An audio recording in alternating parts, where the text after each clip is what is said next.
ఈరోజు సంవత్సర కాలమైంది. ఇదే రోజు నాడు తెలుగుదేశం పార్టీ ప్రభుత్వం ఎన్నికల్లో విజయం సాధించింది. ప్రజా అభివృద్ధి కార్యక్రమం రాజకీయ పార్టీల ప్రజాస్వామ్యంలో తీసుకోవడం అవుతాయి. కానీ ఆ ఎన్నికల్లో ఒక ప్రాథమిక చేరితే ఒక బలజ్ఞ చేరితే ఎన్నికల ప్రణాళిక అనేది ఒక బాధ్యత చేస్తారు. ఆ ప్రణాళికలని ఆ గెలిచే పార్టీ దాన్ని అమలు చేయాల్సిన అవసరం ఉంది. ఆ నేపథ్యంలోనే మరి మన మాజీ ముఖ్యమంత్రి మన రాష్ట్ర పార్టీ అధ్యక్షుడు చంద్రబాబు నాయుడు గారు గత 5 సంవత్సరాలు పరిపాలన చేశారు. కానీ ఈ సంవత్సరాలుగా నేనప్పటికీ కూడా ఇందులో చంద్రబాబు నాయుడు కానీ కుటుంబ ప్రభుత్వం కానీ ఏదైతే ఆ నాడు ఉందో ఏదైతే ఆ భవిష్యత్తు ఉందో దాన్ని అందరితో కూడా ప్రజల్ని మోసం చేస్తూ భవిష్యత్తు నేపథ్యంలో అదే ఎన్నికలు నీటి రావన్నా ఎన్నికలు నామకరణం చేసి ప్రభుత్వం మీద ఒత్తిడి తీసుకొచ్చి ఏదైతే పదవికి మాత్రం ఉన్నాయో అన్ని నలుగురికి తీసుగా మనం కోచింగ్ చేసుకున్న నేపథ్యం. అందుకే మనకంటేనా ఇంకా సూర్యుడు ఇంకా పదవి అంటున్నప్పటికీ కూడా ఇక్కడ మనం వచ్చి ప్రభుత్వం మీద ఈ కార్యక్రమాన్ని చేస్తున్నాం. కాబట్టి ఇక్కడ త్వరలో సుధాలు ఆలోచన చేయండి.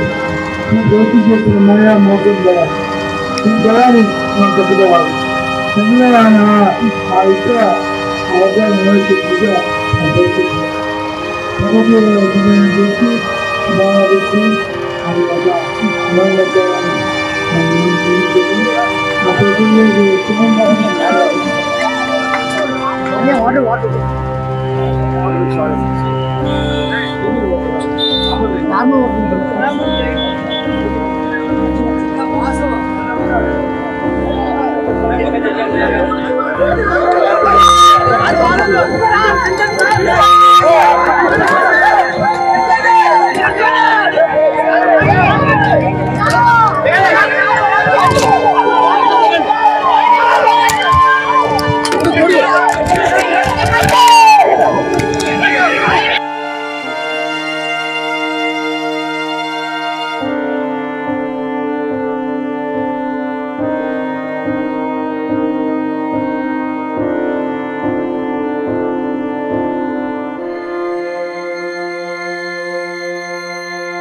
చంద్రబాబు నాయుడు గారి యొక్క ప్రభుత్వం చేస్తున్నటువంటి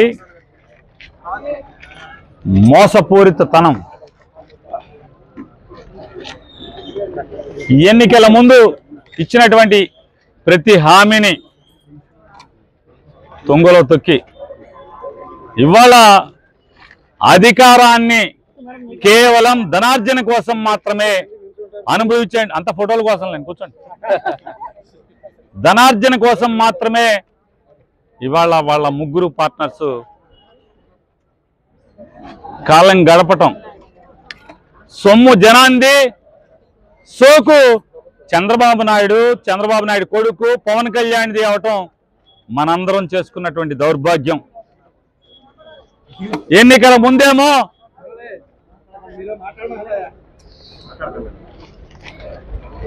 జగన్మోహన్ రెడ్డి ఇచ్చిన పథకాల కంటే కూడా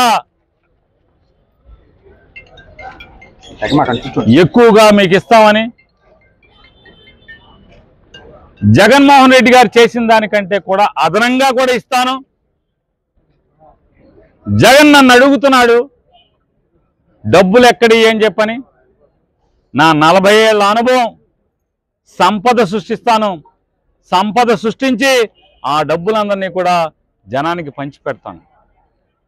అలాగే ఈ రాష్ట్రం మొత్తం అభివృద్ధి చేస్తాను. భారతదేశంలో మాత్రమే కాదు, భారతదేశం మాత్రమే కాదు, ప్రపంచంలోనే మొట్టమొదటి రాష్ట్రంగా ఉండేట్టుగా నేను చక్కదిద్దుతానని చెప్పని అరచేతిలో వైకుంఠం చూపించి, అదొక్కటే కాదు, జగన్ అప్పులు చేసి మీకు పథకాలు ఇచ్చాడు, నేను అప్పులు చేయకుండా సంపద సృష్టించి మీకు పథకాలు ఇస్తాను అని చెప్పినటువంటి మోసగాడు చంద్రబాబు. ఇవాళ అదొక్కటే కాదు, అనేది చేయకుండా ఉన్న జగన్మోహన్ రెడ్డి చేసిన అప్పులను కూడా నేనే తీర్చేస్తాను, 2029 కల్లా భారతదేశంలో అప్పు లేని రాష్ట్రంగా ఆంధ్రప్రదేశ్ని చేస్తానని చెప్పినటువంటి ఈ మోసగాడు 12 మాసాలు తిరిగేప్పటికీ ఈరోజు మంగళవారం, ఈ మంగళవారంతో 1,54,000 కోట్ల రూపాయల అప్పు తెచ్చినటువంటి దౌర్భాగ్య స్థితి ప్రభుత్వం ఇది చంద్రబాబు నాయుడు ప్రభుత్వం. అప్పు చేయనని చెప్పి అప్పులు చేస్తూ, జనానికి జగన్ కంటే మిన్నగా పథకాలు అమలు చేస్తానని చెప్పని ఎన్నో మాయ మాటలు చెప్తూ, మీరు విశాఖపట్నం వెళ్ళాలనుకుంటున్నారా మీ పిల్లలతో? మీరు తిరుపతి వెళ్ళాలనుకుంటున్నారా? లేదా మీరు శ్రీశైలం గుడికి వెళ్దాం అనుకుంటున్నారా? లేదా నెల్లూరు రొట్టెల పండగకి వెళ్దాం అనుకుంటున్నారా? లేదా గుణదల సంబరాలకు వెళ్దాం అనుకుంటున్నారా? ఎక్కడికి కావాలంటే కడప నుంచి గుణదల మొక్కు తీర్చుకోవాలన్నా, లేదా శ్రీకాకుళం ఇచ్చాపురం నుంచి తిరుపతి దేవుణ్ణి చూసుకోవాలన్నా, మీ పుట్టింటికి వెళ్ళాలన్నా, ఎక్కడికి వెళ్ళాలన్నా ఫ్రీ, బస్సు ఫ్రీ అని చెప్పాడు. ఇవాళేమో 7% డబ్బులు లేవు అంటాడు. ఇవాళ సంవత్సరానికి 3 బండ్లు అన్నాడు. ఎన్ని బండలు ఇచ్చాడు ఈ సంవత్సరంలో అని మనం లెక్కెడితే 12 మాసాలు గడిచినాయి.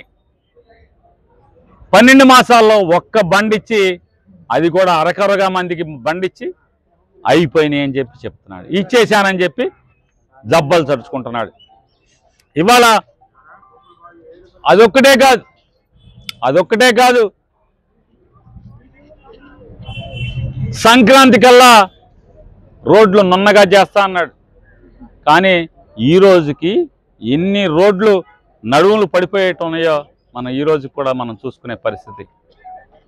ఇక పవన్ కళ్యాణ్ ఉన్నాడు, అతనైతే గిన్నిస్ బుక్లోకి ఎక్కిస్తాము, ఇది ఒక పండగలాగా, పల్లెటూళ్ళలో పండగలాగా వర్కులు ఇచ్చానని చెప్పాడు. కానీ ఎక్కడా కూడా ఆ మొదలైన పనులు సగం కూడా అవ్వలేదు, బిల్లులు రాలేదు. ఇవాళ ఆయన నిన్న మొన్న ఆ మధ్య చెప్పాడు, కూలీ అనే పదం వాడబాకండి ఉపాధి హామీలో అని చెప్పని. కానీ వాళ్ళకి రోజువారీ డబ్బులు ఇంతవరకు పడకపోయినా మాట్లాడే మొనగాళ్ళు లేడు ఇక్కడ ఎవడో కూడా ఈ ప్రభుత్వంలో. అదొక్కటే కాదు, ఇవాళ ఏ పథకం మీరు అడిగినా ఖజానా ఖాళీగా ఉంది, డబ్బులు లేవు అని చెప్పి పేదలుపులు అరిచేటువంటి చంద్రబాబు నాయుడు, పవన్ కళ్యాణ్, అట్లాగే నారా లోకేష్ నాయుడు, వీళ్ళు మాత్రం 3 హెలికాప్టర్లో తిరుగుతారు, 3 ప్రత్యేక విమానాల్లో తిరుగుతారు. లోకేష్ గారు భార్య పిల్లలను చుట్టాకి జనం సొమ్ముతో విమానం వేసుకెళ్తారు. చంద్రబాబు నాయుడు గారు వాళ్ళ ఇంటికి వెళ్ళి కొత్త ఇల్లు చూసుకుందామని చెప్పని హైదరాబాద్ వెళ్తాకి గన్నవరం కారులో రాడు. ఇంటికి ఆయన నుంచి సచివాలయానికి హెలికాప్టర్, సచివాలయం నుంచి గన్నవరానికి హెలికాప్టర్, గన్నవరం నుంచి వాళ్ళ ఇంటికి విమానం. తెచ్చుకుండు కేసులో మీరు ఏ కేసు తీసుకున్నా కూడా అది నూజివీడు కోర్టులో కట్టినాయి, లేదా గన్నవరం కోర్టులో కట్టినాయి. ఎక్కడ కట్టినా కూడా ఈ పోలీస్ స్టేషన్లో కట్టిన ప్రతిదీ కూడా తప్పుడు కేసు, దొంగ కేసు అనేది ఏ చిన్నపిల్లోడిని ఊహ తెలిసిన ఏ చిన్నపిల్లోడికి ఈ ఎఫ్ఐఆర్ చదివినిపిస్తే ఊరికి అర్థమవుతుంది. కాబట్టి బొంకేదానికంటే కూడా కనీసం నిజాయితీతో మౌనంగా ఉంటేనా బాగుంటుందని చెప్పనేది పెద్దలకి తెలియజేసుకుంటూ, తక్షణమే మీరు కనుక ఈ హామీలను అమలు చేయకుండా ఉంటే రోజు రోజుకి ఇవాళ గన్నవరంలో ఇక్కడ ఉన్నటువంటి వైఎస్ఆర్ కాంగ్రెస్ పార్టీ మనుషులను చూశారు, ప్రజలను చూశారు.